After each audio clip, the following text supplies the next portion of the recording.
Hello दोस्तों, नमस्कार। मेरा नाम शशि शर्मा और पढ़ने वाले चैनल में मैं आपका स्वागत करता हूँ। दोस्तों, हम कल से पॉलिटी पढ़ रहे हैं। ठीक है, पॉलिटी में अब तक हमने क्या पढ़ा?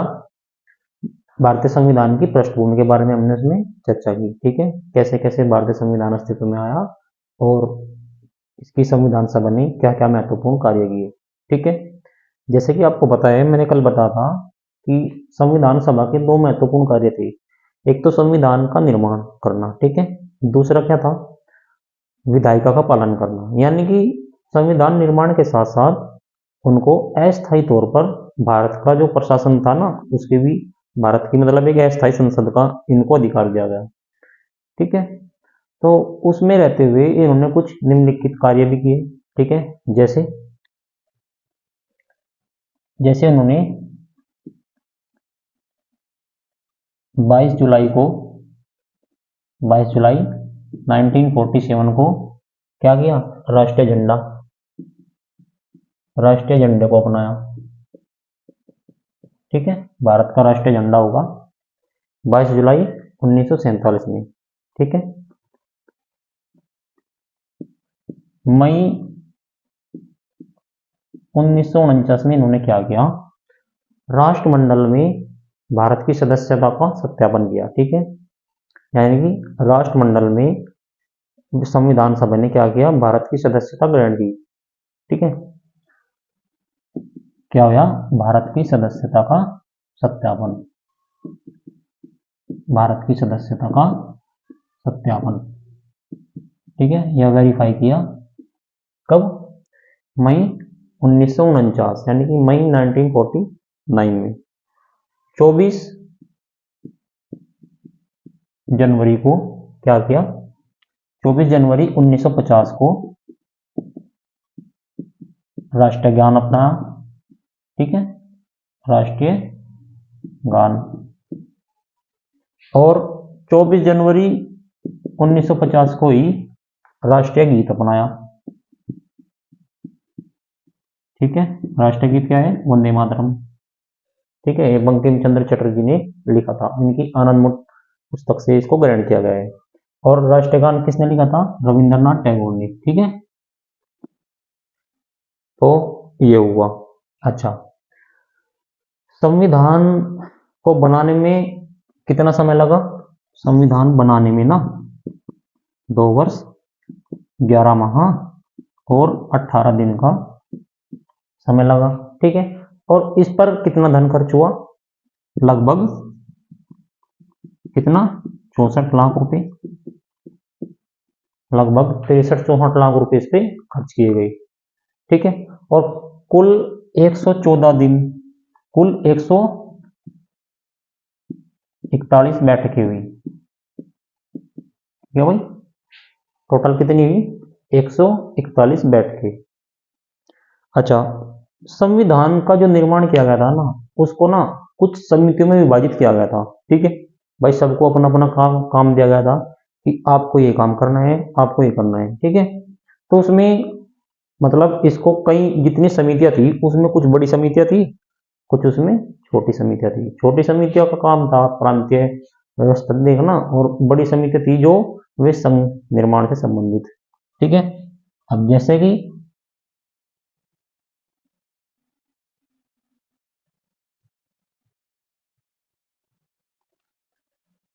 उन समितियों के बारे में चर्चा कर लेते हैं। कुछ समितियां थी जैसे कि संघ शक्ति समिति हो गई। ठीक है भाई, संघ शक्ति समिति। इसके अध्यक्ष कौन थे?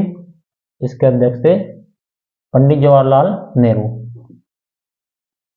ठीक है, JL नेहरू।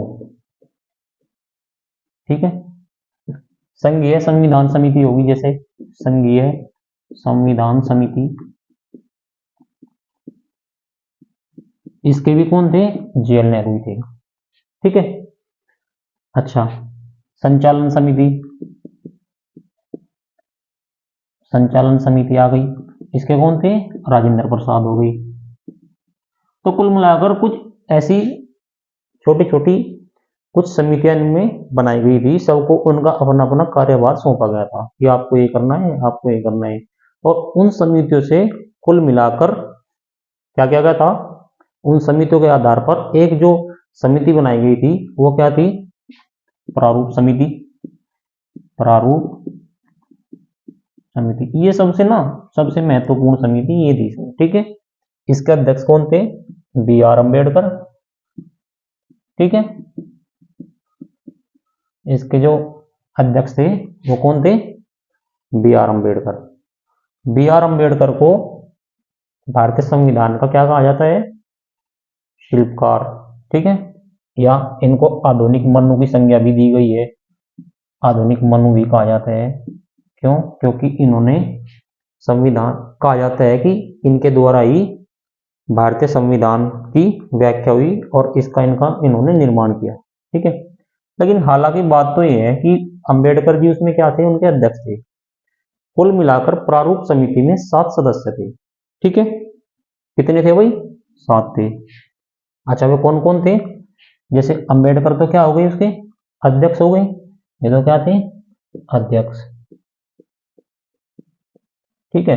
अब इनके सदस्य जैसे ये पहले हो गए, दूसरे पर लेते हैं एन गोपाल स्वामी अयंगर, अयंगर, ठीक है। एक तो ये हो गई, दूसरा, तीसरा कौन थे, बी एन राव थे, ठीक है, बी एन राव थे तीसरे। चौथे कौन थे, सैयद सादुल्ला, सैयद मोहम्मद सादुल्ला, ठीक है। फिर थे एन माधवराव, एन माधवराव थे। और ये किसकी जगह थे, अच्छा इनके स्थान पर इनसे पहले कौन थे यहां पर, बी एल मित्र, बी एल मित्र। लेकिन वो यहां से क्यों चले गए, उन्होंने, वे हट क्यों गए, क्योंकि स्वास्थ्य संबंधी कारणों से उन्होंने त्यागपत्र दे दिया था और उसके स्थान पर एन माधवराव को यहाँ पर क्या किया गया था, इनको नियुक्त किया गया था, ठीक है। दूसरे अगले कौन थे, 4 5 हो गए, ठीक है। अगले थे टीटी कृष्णमाचारी, टीटी कृष्णमाचारी, ये भी किसी की जगह आए थे। इन्होंने किसकी जगह ली थी, ये आए थे डीपी खेतान की जगह, क्योंकि डीपी खेतानी की हुई मृत्यु हो गई थी, ठीक है। और उनके बाद टीटी कृष्णमाचारी को इसमें जगह दी गई, ठीक है। तो कुल मिलाकर इनके 7 सदस्य हुए और यही सबसे महत्वपूर्ण समिति थी, ठीक है। इन्हीं के द्वारा आगे संविधान का प्रारूप तैयार किया गया। इनको प्रारूप की जिम्मेदारी दी गई थी कि जितनी समितियां है सबका एक मतलब समावेश इसमें किया जाएगा और प्रत्येक समिति के जो विचार है वे यहां से ग्रहण किए जाएंगे, उन पर चर्चा की जाएगी। संविधान सभा जो उपयुक्त और उचित फैसला लेगी उसी आधार पर प्रारूप, संविधान प्रारूप का निर्माण किया जाएगा, ठीक है। अच्छा, तो ये समिति कब की गई थी गठित, 29 अगस्त 1947 को, ठीक है भाई। 29 अगस्त 1947 को इसका गठन किया गया। आगे फिर विभिन्न समितियों से क्या किया गया, उनके तर्क या उनकी राय जानी गई और उसके आधार पर उन्होंने, अंबेडकर जी ने अपना पहला प्रारूप संविधान सभा के समक्ष रखा। कब रखा था, अंबेडकर जी ने पहला प्रारूप जो तैयार किया वो कब रखा था, फरवरी 1948 में, ठीक है। और ये बताया जाता है कि इन्होंने 6 माह से भी कम समय लिया, इसमें 6 माह से कम समय इन्होंने लिया। प्रारूप जो पहला, जो इन्होंने अपना प्रारूप बनाया ना संविधान का, तो प्रारूप का निर्माण करने के लिए इन्होंने 6 माह से भी कम समय लिया, ठीक है। टोटल उसमें इनकी 114 दिन चर्चाएं चली, ठीक है, उस पर बहस हुई। तो फरवरी 1948 में इन्होंने अपना पहला प्रारूप संविधान सभा के समक्ष रखा, ठीक है, और उस पर भारत की आम जनता के सामने उसको रखा गया और जनता से उसके बारे में सुझाव, शिकायत और जो मतलब आलोचना संबंधी तथ्य थे उनके बारे में पूछा गया कि हमने ये प्रारूप इसका तैयार किया है और इस पर अगर किसी को आपत्ति हो तो वो बता सकता है, ठीक है। अच्छा, इसके बाद कि भारत की जनता थी उसको कितना 8 माह का समय मिला था, 8 माह का समय दिया गया कि आपके पास 8 माह का समय है, आप इस पर अपनी जो राय देना चाहते हैं, जो इसमें चेंजेस होना है, आप उसके बारे में बता सकते हैं, ठीक है, ये अपने सुझाव दे सकते हैं कि इसको कैसे कैसे अमल में लाया जाए, ठीक है। उसके बाद अंबेडकर जी ने अपना दूसरा प्रारूप पेश किया संविधान सभा के सामने। वो कब किया था? अक्टूबर 1948 को, ठीक है भाई, अक्टूबर 1948 को उन्होंने पेश किया। फिर आगे चलते हैं।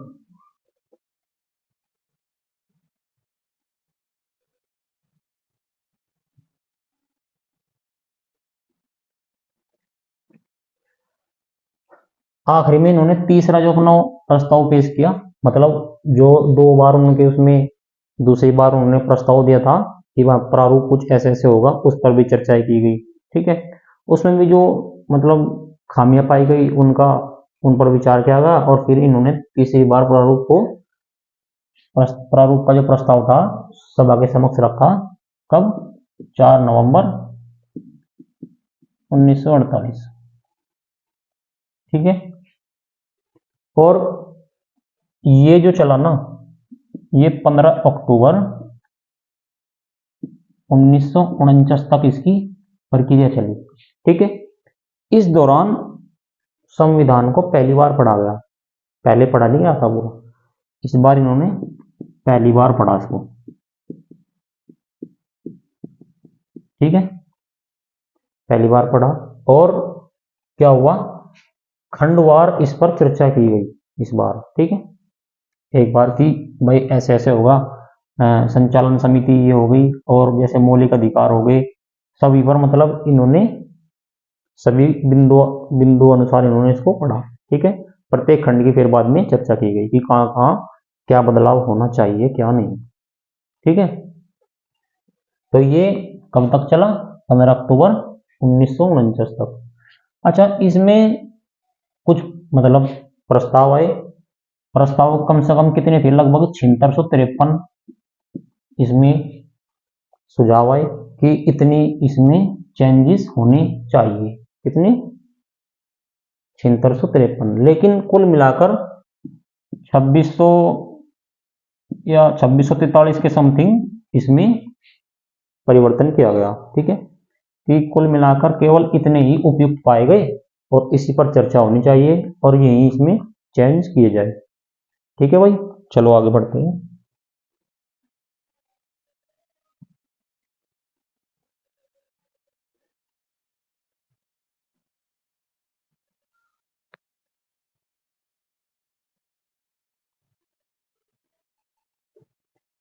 उसके बाद 15 नवंबर 1948 का दिन आता है, ठीक है। अंबेडकर जी अंतिम बार प्रारूप जो था संविधान का, जो प्रारूप था वो सभा के समक्ष रखते हैं कि भाई अब अंतिम है और लास्ट बार आप इसको देख लीजिए और इस बार इसको हम फाइनल कर देंगे, ठीक है। तो 15 नवंबर 1948 को दोबारा फिर से संविधान सभा के समक्ष रखा गया, ठीक है। इस बार इन्होंने अंबेडकर जी ने क्या किया? बी आर अंबेडकर जी ने ये इन्होंने एक प्रस्ताव रखा और उस प्रस्ताव का क्या नाम था? द कॉन्स्टिट्यूशन ट्यूशन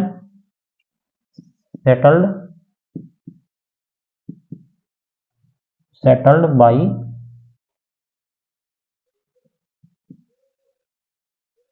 असेंबली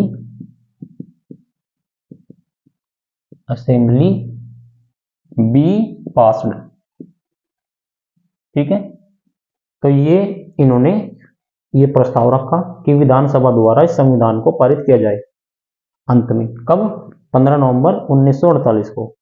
और अंत में सभी जितने वहां पर सदस्य उपस्थित थे, उस दौरान क्या था, टोटल कितनी सीट थी? पहले रह गई थी जो जब पाकिस्तान का बंटवारा हुआ और सदस्य जो संख्या थी वो नीचे आ गई थी कि कब कहां तक, 299 तक आ गई थी ना।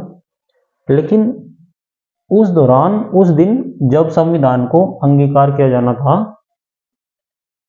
उस दौरान क्या था, 284 सदस्य उसमें उपस्थित थे। ठीक है, 284 सदस्य उसमें उपस्थित थे। अच्छा, सबके उसमें हस्ताक्षर लिए गए। ठीक है, अध्यक्ष ने भी उसमें हस्ताक्षर किए, जो प्रारूप समिति के अध्यक्ष यानी कि अम्बेडकर जी थे उन्होंने भी हस्ताक्षर किए, और जो उसके सदस्य थे सभी, उनसे भी उस पर हस्ताक्षर लिए गए, और बाकी जितने भी सदस्यगण थे 284 में सब के। ठीक है, अंतिम बार संविधान सभा की जो अंतिम बैठक हुई वो कब हुई थी? अंतिम बार कब हुई थी? वो 24 नवंबर 1949 को। ठीक है भाई, और फिर 26 नवंबर का दिन आता है। ठीक है, इसको साफ कर रहा हूं।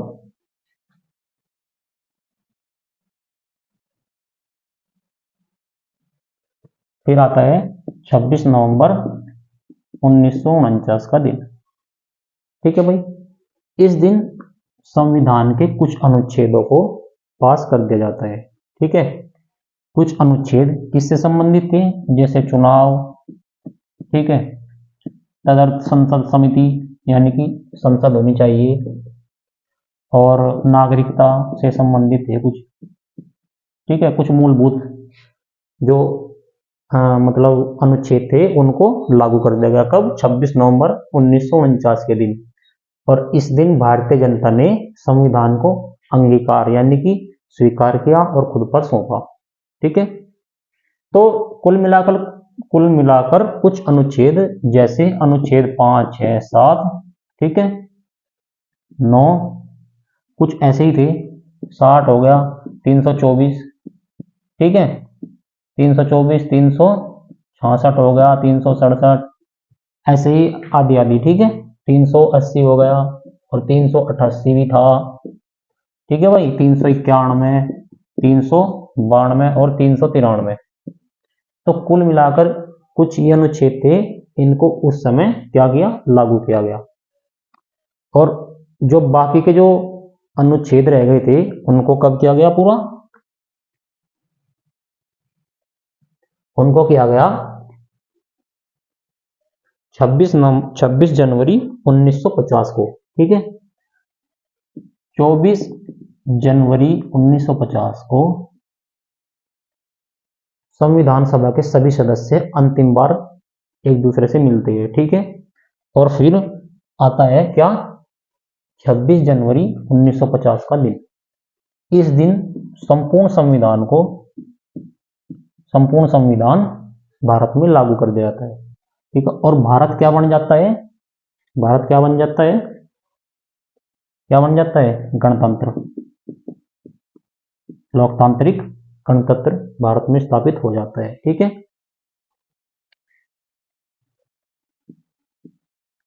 तो भारत में गणतंत्र स्थापित होता है। अच्छा, इसमें एक फैक्ट है, संविधान सभा के जो सदस्य थे उन्होंने 26 जनवरी का दिन ही क्यों चुना? ठीक है, ये बहुत कॉमन फैक्टर है, मतलब एक बहुत ही अच्छा कारण है, इसके बारे में आपको जान लेना चाहिए कि 26 जनवरी का दिन ही उन्होंने क्यों चुना। भाई 27 जनवरी को भी चुन सकते थे, ठीक है, 28 को भी चुन सकते थे, या उससे पहले भी दिसंबर में भी तो हो सकता था, क्योंकि 26 नवंबर 1949 को उन्होंने क्या किया था? कुछ अनुच्छेद लागू कर दिए थे, उस दिन भी तो लागू कर सकते थे, लेकिन नहीं किया। कारण क्या था? 26 जनवरी 1930 को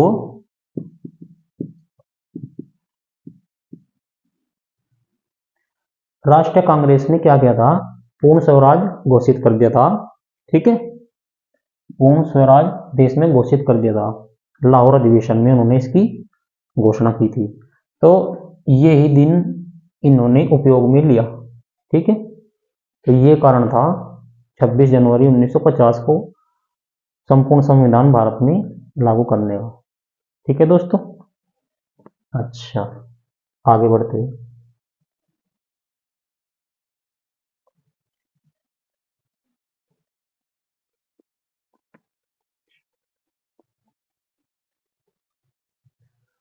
अच्छा, संविधान सभा का जो था ना, संविधान सभा का जो मोहर थी, ठीक है, मतलब जो उस मोहर को प्रयोग में लाते थे, उसका चिन्ह क्या था? ये अक्सर एग्जाम में अगर पूछ लेते हैं तो संविधान सभा का मुहर की मुहर, ठीक है, तो उसका चिन्ह क्या था? हाथी। ठीक है, क्या था? हाथी। अच्छा, सबसे एक इंपॉर्टेंट टॉपिक और है, एग्जाम के लिए काफी महत्वपूर्ण होगा, कि भारतीय संविधान का जो था ना सुलेखक कौन था? भारतीय संविधान का सुलेखक कौन था? मतलब जिसने उसको अपने हस्तलिपि में लिखा था। ठीक है, उस उसका नाम था प्रेम बिहारी नारायण रायजादा। ये सारे संपूर्ण, ये मतलब पूरा एक ही आदमी है। ठीक है, अलग अलग नहीं है, ये एक ही व्यक्ति का नाम है, प्रेम बिहारी नारायण रायजादा। इसने इटैलिक शैली में ये प्रयोग में ला, इटैलिक शैली को। और ठीक है, और ये क्या थे? संविधान के सुलेखक। इनके द्वारा संविधान को लिखा गया था। ठीक है, क्या कहते हैं इसको? कैलीग्राफर। ठीक है भाई, तो अगर पूछा जाए कि भारतीय संविधान के सुलेखक कौन थे, यानी कि जिन्होंने उसको अपने भाषा में लिखा, यानी कि हाथ से लिखा था, वो कौन थे? प्रेम बिहारी नारायण रायजादा। और इनकी जो शैली थी वो थी इटैलिक शैली। ठीक है, संविधान जो लिखा गया था ना, वो टोटल क्या था? अंग्रेजी भाषा में था। ठीक है, इंग्लिश उसकी क्या थी? भाषा। उसको हिंदी में किसने लिखा था? उसको संविधान को हिंदी में किसने लिखा था? क्योंकि अगर एग्जाम में क्वेश्चन आ जाए तो क्या लिखेंगे उसमें? संविधान का हिंदी में संस्करण सबसे पहले कौन लेकर आया? बसंत कृष्ण वेद। ठीक है, ये नाम आप याद रख सकते हैं। कौन था? बसंत कृष्ण वेद। ठीक है, अच्छा, तो अब क्या हुआ? भारतीय संविधान लागू हो गया। ठीक है, उसके बाद तो फिर आलोचक खड़े हो गई, आलोचना की गई भारतीय संविधान की। विभिन्न जो कुछ इतिहासकार थे, ठीक है, कुछ जैसे ब्रिटिश मंत्रिमंडल के सदस्य थे, जैसे विंस्टन चर्चिल हुआ। ठीक है, और कई जो संविधान विशेषज्ञ थे, उन्होंने इसकी आलोचना की। ठीक है, कुछ ने कहा कि ये तो मतलब टोटल हिंदुओं का प्रतिनिधित्व करता है। ठीक है, कुछ ने कहा कि ये कांग्रेसियों का ही समूह था और उन्हीं के द्वारा ही बनाया गया है और उन्हीं पर थोपा गया है। कुछ ने कहा कि संविधान का जो निर्माण संविधान सभा कर रही थी वो पूर्णतः संप्रभु निकाय नहीं थी। क्यों नहीं थी? क्योंकि कहा जाता है कि संविधान सभा जो भी निर्णय लेती थी उसमें ब्रिटिश सरकार से अनुमति लेती थी। तो आगे तरह तरह के इसमें इनको खंडन किया गया। ठीक है, इस पर कोई विचार नहीं किया गया। तो ये तो था संविधान। ठीक है, निर्माण से लेकर और लागू करने तक का आपने इसके बारे में पढ़ा। ठीक है, अब 1950 के बाद क्या हुआ? भारतीय जो संविधान सभा थी, संविधान जो सभा थी, ठीक है, सबसे पहले तो 1950 के लागू होते ही जो स्वतंत्रता अधिनियम था, स्वतंत्रता अधिनियम, भारतीय स्वतंत्रता अधिनियम 1947, ठीक है, और एक क्या था, भारत शासन अधिनियम था, भारत शासन अधिनियम, वो क्या था 1935, ठीक है। ये दोनों अपने आप ही निरसित हो गए, यानी कि समाप्त इनको कर दिया गया। जब 1950 में 26 जनवरी 1950 को संविधान लागू हुआ तो ये दोनों नियम क्या हुआ, स्वतः ही निरस्त हो गए, ठीक है। अच्छा, संविधान के जो विशेषज्ञ थे, यानी कि संविधान सभा के जो सदस्य थे जिन्होंने संविधान का निर्माण किया था, संविधान को बनाने के लिए कम से भी कम लगभग 60 देशों के 60 देशों के संविधान का उन्होंने आकलन किया, ठीक है, उसको पढ़ा।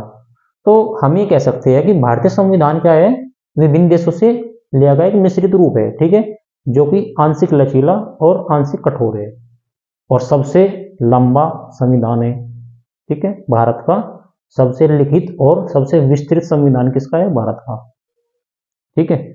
अच्छा, अब 1950 के बाद लागू होने के बाद अब बारी आती है आम चुनाव की। एग्जाम में अक्सर पूछ लिया जाता है कि आम चुनाव कब हुए, आम चुनाव कब हुए भाई, 1951 और 52 को, ठीक है, अक्टूबर 1951 से स्टार्ट हुए और लगभग 4 महीने चले, ठीक है।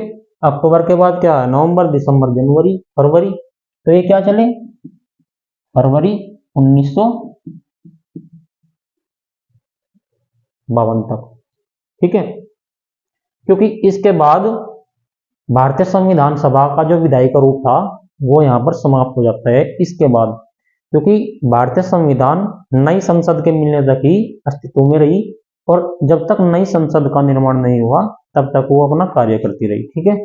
यानी कि विभिन्न नियमों और प्रशासनिक व्यवस्थाओं का किसने के अनुपालन किया, भारतीय संविधान सभा ने। लेकिन जब नई संसद गठित हो गई तो उसके बाद में संविधान सभा समाप्त हो गई, ठीक है। अब आम चुनाव होते हैं 1951 और 1952 में, ठीक है। आम चुनाव का जो मतलब इतिहास रहा है ना वो काफी दिलचस्प है, ठीक है, रंगारंग है, और थोड़ा मतलब मजाक के टाइप है, आपको उसे पढ़कर थोड़ी हंसी भी आ सकती है। उसका उसकी एक लंबी कहानी है कि देखिए,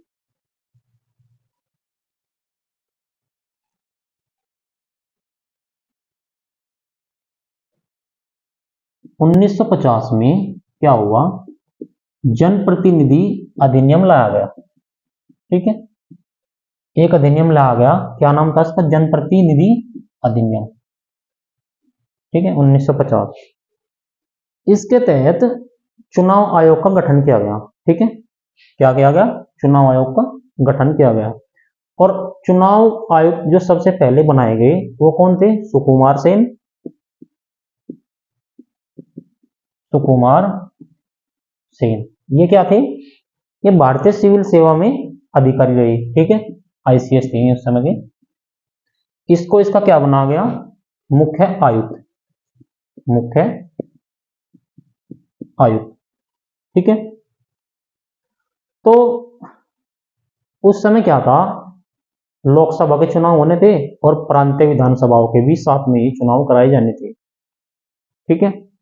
तो लोकसभा चुनाव के लिए जो सीटें रखी गई थी वो कितनी थी, लोकसभा चुनाव के लिए सीटें कितनी थी, वो रखी गई थी 489, ठीक है। और प्रांतीय विधानसभा के लिए कितनी रखी गई थी, प्रांतीय विधानसभा इसके लिए रखी गई थी कितनी, 3283, टोटल 26 राज्यों में चुनाव होने थे, ठीक है, 26 राज्यों में चुनाव होने थे। टोटल जो निर्वाचन क्षेत्र थे वो कितने थे, 401, ठीक है भाई।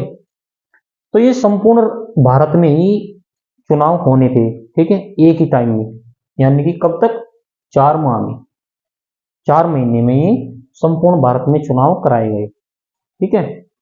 अच्छा, तो इसमें ना एक समस्या सबसे बड़ी ये थी, देखो 400 क्या थे, ये थे चुनावी क्षेत्र, मतलब ठीक है, जहां पर इनका क्या था, इलेक्शन कराया जाना था।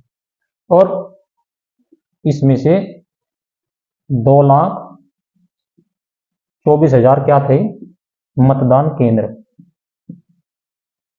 मतदान केंद्र कितने थे, 2,24,000, बहुत बड़ी संख्या, ठीक है। टोटल वोटर्स कितने थे उस समय भारत में, 173 मिलियन। इस बात को आप नोट करते रहिए, जो भी मैं आपको ये टॉपिक दिखा रहा हूं ना, ये एग्जाम की दृष्टि से काफी इंपॉर्टेंट है और यही आगे एग्जाम में पूछे जा सकते हैं। टोटल जो मतदाता थे प्रथम आम चुनाव में कितने थे, 173 मिलियन, ठीक है।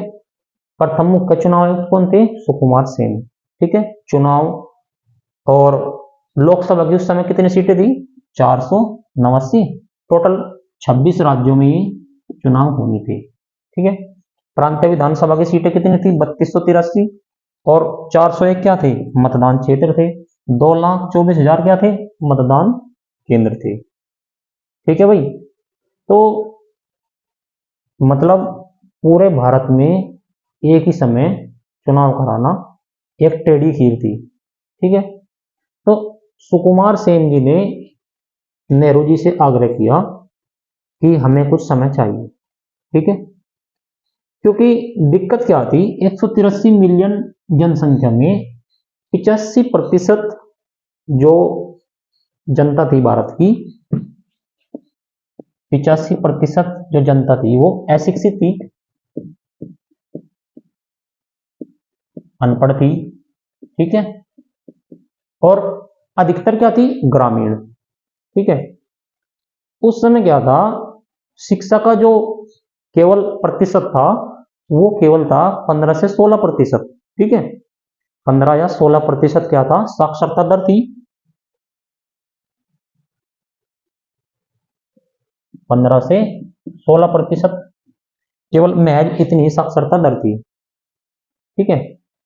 लोगों को चुनाव का अनुभव भी नहीं था कि भाई आज तक तो उन्होंने कभी इलेक्शन में मतलब चुनाव किया था उन्होंने।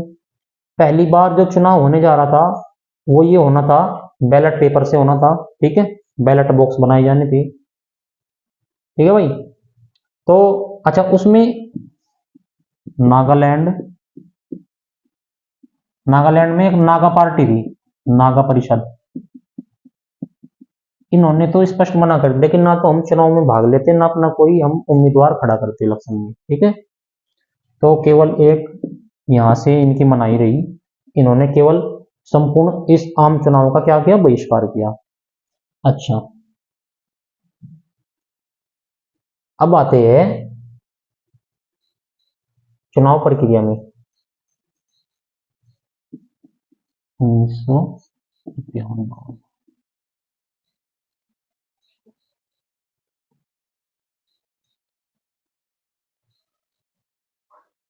तो होता क्या है भाई,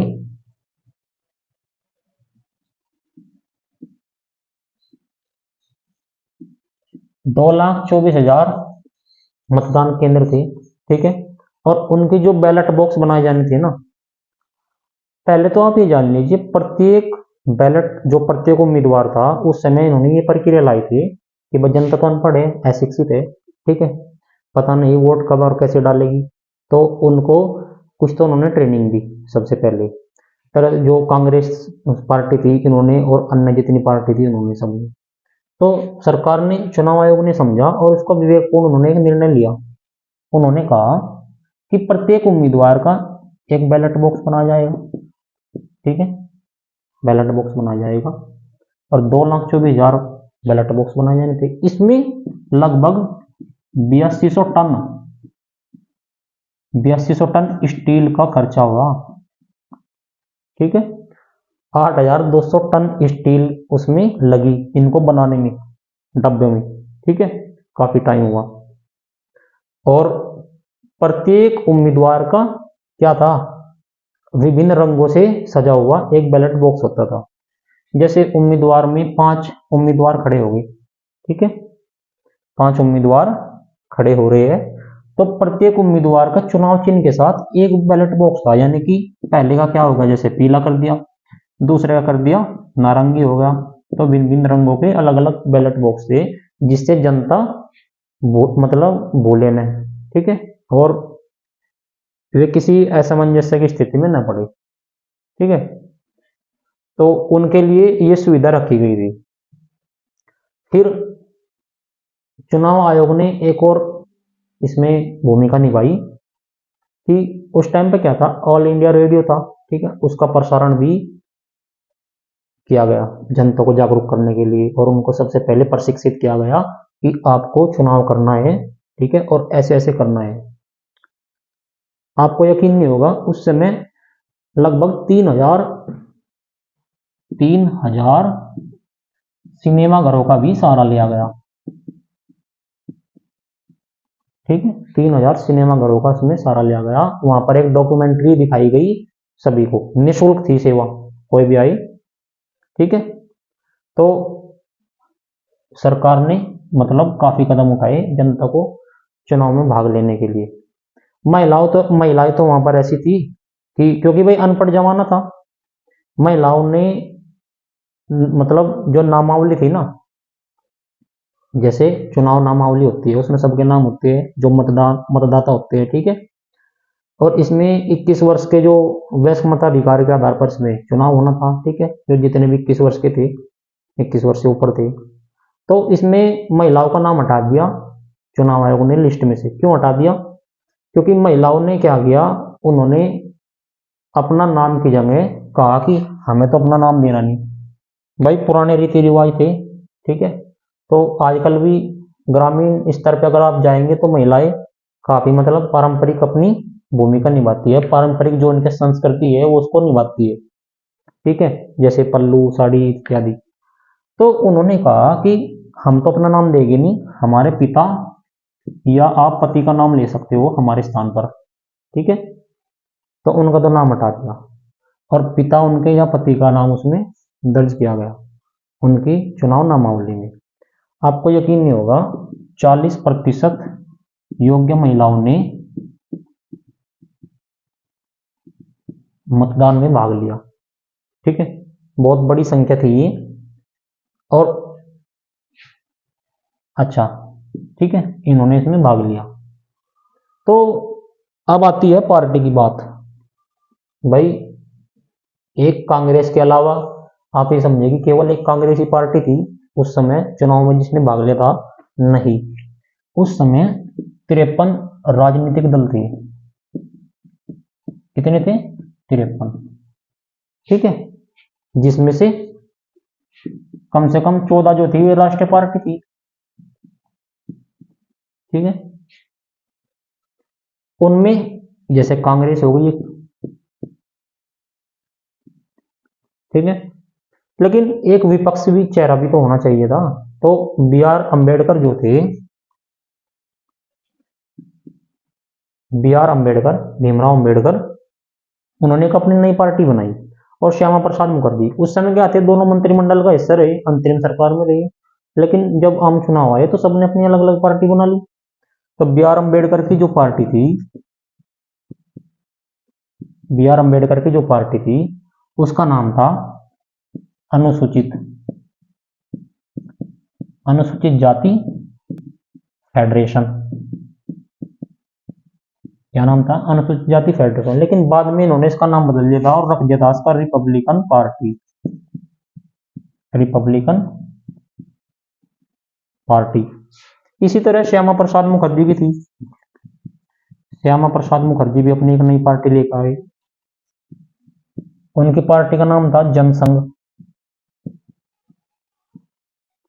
ठीक है। ऐसे ही फिर राम मनोहर लोहिया थे, ठीक है, राम मनोहर लोहिया की पार्टी थी, वो उनकी पार्टी का नाम क्या था, सोशलिस्ट पार्टी,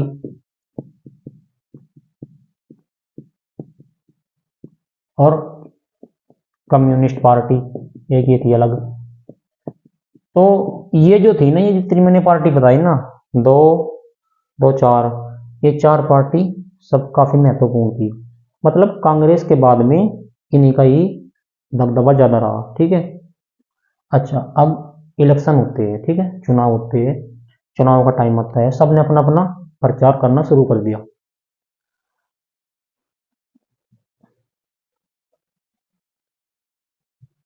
चुनाव प्रचार के दौरान कहा तो ये भी जाता है कि पहले क्या होते थे, जैसे गाय बछड़े निराश्रित गोवंश होते थे ना, तो कांग्रेस अपना प्रचार कैसे करती थी? गाय गाय पर उन्होंने लिख देते थे कि vote for Congress, vote for Congress, कि कांग्रेस को वोट दो। मतलब गाय पर एक स्याही से वो बनाते थे, एक मोहर, और जहां भी गाय मिली उसको छाप दिया ताकि प्रचार हो। ठीक है। तो इस तरह के हास्य व्यंजक मतलब किससे सामने आते थे 1951-52 के आम चुनाव के दौरान। ठीक है। फिर भाई मतलब परिणाम सामने आए, चुनाव हो गई। ठीक है। परिणाम सामने आए, उसमें 489 सीट में से कांग्रेस को मिली 364 सीट। ठीक है। तो 364 सीट में पूर्ण बहुमत के साथ कांग्रेस आई, और नेहरू जी क्या बन गई? पहले प्रधानमंत्री। ये क्या बन गए? प्रधानमंत्री। ठीक है। अच्छा, लेकिन 4 सीट ही हार गई। राज्यों की 4 सीटों में इन्हें कोई बहुमत मिला, और जो 4 विभिन्न सीटें थी, जैसे त्रावणकोर थी, ठीक है, उड़ीसा थी, कोचीन, और एक था पेप्सू, इन सीटों पर कांग्रेस को कोई बहुमत नहीं मिला। ठीक है। अच्छा, तो ये तो हुई लोकसभा चुनाव की बात, और अब आते हैं विधानसभा में। विधानसभा चुनाव में कांग्रेस को जो मिली ना, 3200 कितनी थी, 83 सीट थी। इन्होंने इसमें से 2463 के आसपास समथिंग इन्होंने अपनी सीटें की थी। ठीक है। विभिन्न 26 राज्यों में। तो पूर्ण बहुमत के साथ कांग्रेस सत्ता में आई। ठीक है भाई। बी आर अंबेडकर, जो बॉम्बे, जो एक आरक्षित क्षेत्र था, ठीक है, बॉम्बे से ये बॉम्बे नॉर्थ सेंट्रल से चुनाव में इन्होंने भाग लिया था, और ये क्या था, एक आरक्षित आरक्षित सीट थी इनकी यहाँ, लेकिन ये हार गई यहाँ से भी। ठीक है। उस समय कांग्रेस का इतना बोलबाला था कि जनता को कांग्रेस के सिवा कुछ अन्य सूझ ही नहीं रहा था। ठीक है। तो ये यहाँ से बॉम्बे से हार गई। जेबी कृपलानी, जेबी कृपलानी की जो पार्टी थी, उनकी क्या थी, कम्युनिस्ट पार्टी थी जैसे। ठीक है। कम्युनिस्ट पार्टी थी इनकी, उससे वो भी हार गई। बाद में उनकी पत्नी थी सुचिता कृपलानी, जो उत्तर प्रदेश की पहली क्या बनी, मुख्यमंत्री। बाद में फिर वो जीत गई थी। ठीक है। अच्छा, अंबेडकर जी तो हार गए थे बॉम्बे से। बाद में इन्होंने क्या किया फिर, ये मतलब इन्होंने राज्यसभा में जाने का सोचा। ठीक है। राज्यसभा में इन्होंने मतलब सदस्यता ग्रहण की, वहां पर चुनाव हो गए, वे वहां से भी हार गई। तो कुल मिलाकर ये चलता रहा। तो 1951-52 के आम चुनाव कुछ इस प्रकार हुए थे, और करीब विधानसभा की सीटों को मिलाकर मई 1952 में जाकर विधानसभा और लोकसभा दोनों अस्तित्व में आई, और तब जाकर क्या हुई, पहली नई संसद का निर्माण हुआ। ठीक है दोस्तों। तो ये था भारतीय संविधान का निर्माण और आम चुनाव के बारे में जो आपने पढ़ा। ठीक है। अब इससे आगे का जो टॉपिक है उसके बारे में हम कल वीडियो में चर्चा करेंगे। तो उम्मीद करता हूँ आपको हमारी आज की वीडियो काफ़ी पसंद आई होगी। ठीक है। तो चलिए चलते हैं, मिलते हैं अगली क्लास में। नमस्कार।